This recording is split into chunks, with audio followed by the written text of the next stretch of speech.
Praise the lord. ఈరోజు మన వాక్య ధ్యానం కోసం సామెతలు 2వ అధ్యాయం 8వ వచనం ఒకసారి నేను చదవచ్చు. న్యాయము తప్పిపోకుండా ఆయన కనిపెట్టును, తన భక్తుల ప్రవక్తనను ఆయన కాచును. యాక్చువల్గా ఇంగ్లీష్లో ఉంటుంది ఈ preserves the ways of his science అని ఉంటుంది.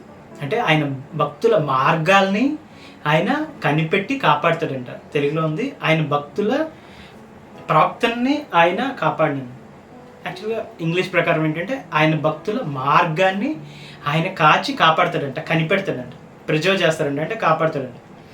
అంటే మార్గం అంటే ఏంటంటే, మార్గం అంటే ప్రతిరోజు మనం కలిసే వ్యక్తులు, మనం చేసే పనులు, మనం మాట్లాడే విధానం, లేదంటే మనం ఆలోచించే విధానం, మనం తీసుకునే నిర్ణయాలు, వీటన్నిటిని ఏంటంటే మన మార్గం అంటారు అనమాట.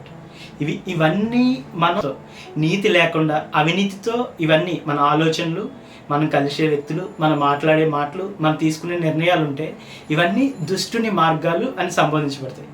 అలాగే నీతితో దేవుని మార్గాలు, దేవుడు ఎలా మాట్లాడమంటున్నాడు, ఎలాంటి వారితో ఉండమంటున్నాడు, ఎలాగా చూడమంటున్నాడు, ఎలా నిర్ణయాలు తీసుకోమంటున్నాడు, అవన్నీ మనం వాక్యాన్ని సంపాదించుకుని వాటి ప్రకారం అమర్చుకుని మనం నడుచుకున్నప్పుడు మనది నీతి మార్గంలో నడిచినట్టు. కీర్తనలు 1వ అధ్యాయం 1వ వచనం, దుష్టుల ఆలోచన చెప్పున నడవక, పాపుల మార్గమును నిలవక, అపహాసకులు కూర్చుండు చోటను కూర్చుండక, యెహోవా ధర్మశాస్త్రమునందు ఆనందించుచు దివారాత్రము దానిని ధ్యానించువాడు ధన్యుడు. ఇక్కడ చూడండి, ఆలోచనలు, దుష్టుల ఆలోచనలు, మొదటిది ఆలోచనలు, పాపుల మార్గం 2 మార్గము, అపహాసకులు అంటే మనం కలిసే వ్యక్తులు. సో మనం ఇందాక చెప్పుకున్నట్లుగా మార్గం అంటే ఏంటంటే మనం ఆలోచించే ఆలోచనలు, మనం కలిసే వ్యక్తులు, మనం మాట్లాడే మాటలు, మనం తీసుకునే నిర్ణయాలని మార్గం అంటారు. దుష్టుల మార్గం లేదంటే పాపుల మార్గంలో మనం ఏం చేయకూడదంటే నడవకూడదంట.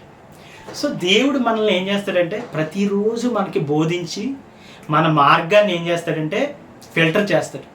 మన మార్గంలో ఎటువంటి నిర్ణయాలు ఉన్నాయి, మన మార్గంలో ఎక్కడ అవినీతికరమైన నిర్ణయాలు ఉన్నాయి, వాటన్నిటికీ నీతిని నేర్పిస్తాడు. నీతిని నేర్పించి మనకి ఒక్కొక్కటి ఆయన ఉపదేశం ద్వారా, ఆయన తెలివి ద్వారా మనకి నేర్పించి మన అడుగుల్ని ఏం చేస్తాడంటే ఆర్డర్లో పెడతాడంట.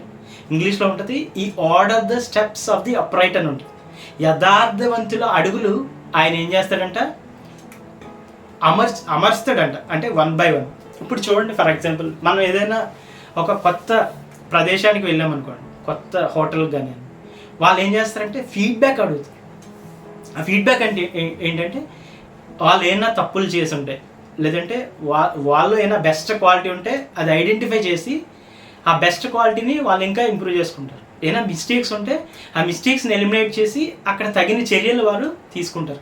ఇది అల్టిమేట్గా ఏంటంటే వాళ్ళని ఇంప్రూవ్ చేసుకోవడానికి, పర్ఫెక్ట్గా ఒక స్టాండర్డ్ పాయింట్కి రీచ్ అవ్వడానికి. అలాగే దేవుడు కూడా తన భక్తుల మార్గాలను ఆయన ఏం చేస్తాడంట, వారి అడుగుల్ని ఆయన ఏం చేస్తాడంట స్థిరపరుస్తాడంట, ఒక్కొక్క అడుగు.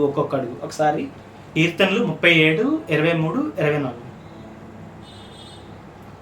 ఒకని నడత యెహోవా చేతనే స్థిరపరచబడును, వాని ప్రవర్తన చూచి ఆయన ఆనందించు.